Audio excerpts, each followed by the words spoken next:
है। विश्वविद्यालय में महाराजा छत्रपति साहू जी महाराज की जयंती कार्यक्रम में पधारे कार्यक्रम के मुख्य अतिथि धूमधाम से मनाई। श्री नितिन रमेश गोकर्ण जी, प्रमुख सचिव लोक निर्माण विभाग Uttar Pradesh. Indian defence state services के Shri Pawar ji, Indian Boolean society के मुझे बताया गया कि मुंबई से सीधे आए हैं, स्टेट प्रेसिडेंट हैं हमारे पाटिल साहब। आप इस सभागार में उपस्थित सभी मराठी बहनों, भाइयों और प्यारे बच्चों, आप सबको छत्रपति शिवाजी के जन्म जयंती की बहुत बहुत बधाई।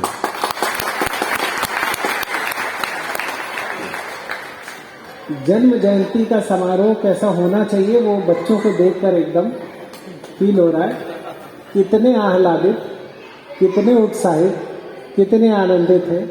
उनको इस बात से कोई फर्क नहीं पड़ता है कि कौन कितनी एकेडमिक डिलीवरी कर रहा है और मंच से कौन बोल रहा है, वो परम आनंद में है। और मुझे लगता है उसका जरा भी अंश के साथ हम सब छत्रपति शिवाजी महाराज, जिन्होंने भारतीय इतिहास में कुछ ऐसे मुकाम छोड़े जो आने वाली कई पीढ़ियों तक जिसमें हम सब की पीढ़ी भी शामिल है और आगे तमाम पीढ़ियों तक आदर्श के रूप में पढ़ी, पढ़ाई, सीखी और प्रचलित की जाएगी, हम उस जन्म जयंती का आनंद ले पाएंगे।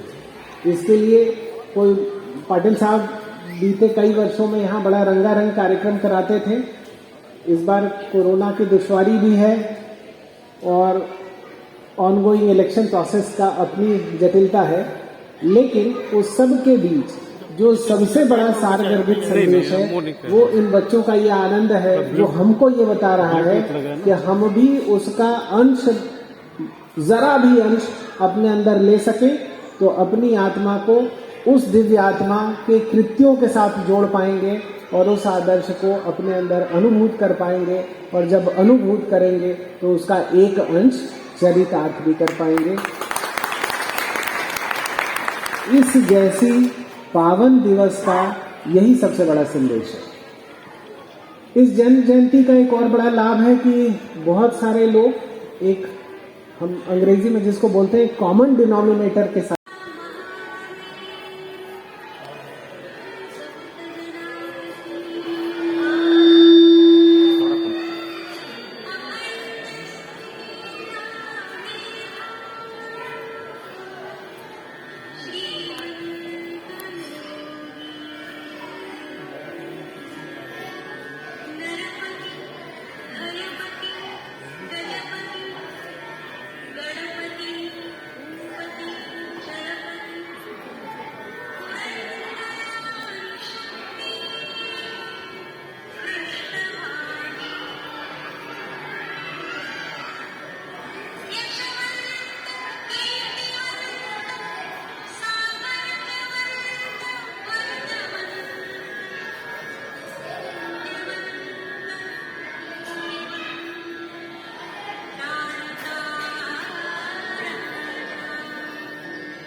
महोदय, और इस सबके पीछे जो मेन जो ध्रुवी है, ज्या आपण इंजिन बोलू शकतो, उमेश पाटील, गजानन पाटील,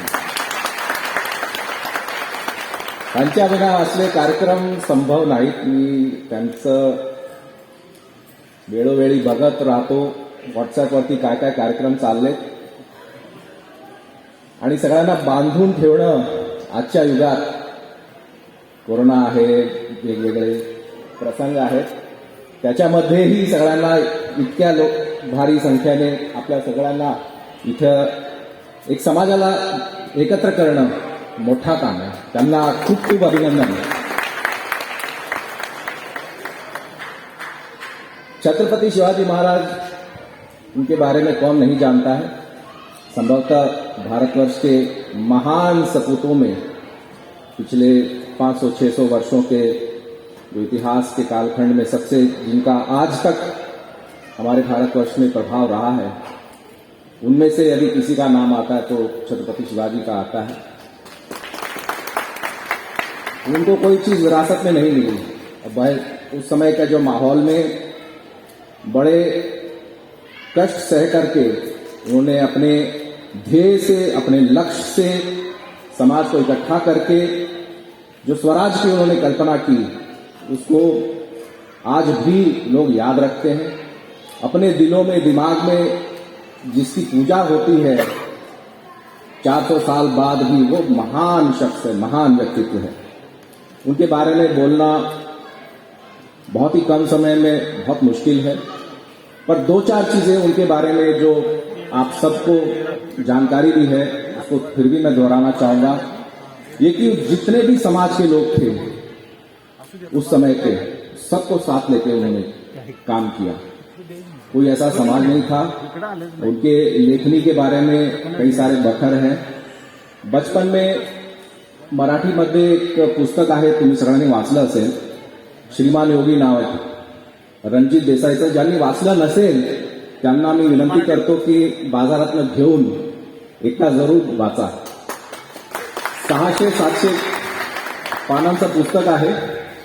आणि जसं सर जादूनाथ सरकारांनी औरंगजेबाचं जे एक ऑटोबायोग्राफी टाईप लिहिलंय, त्याला मॅच करण्यासाठी अंग्रेजीमध्ये तर नाही पण मराठीमध्ये ऑथेंटिकली काही ऑटोबायोग्राफी असेल तर ते रणजित देसाईंनी लिहिलंय श्रीमान योगीचं पुस्तक आहे. त्याच्यामध्ये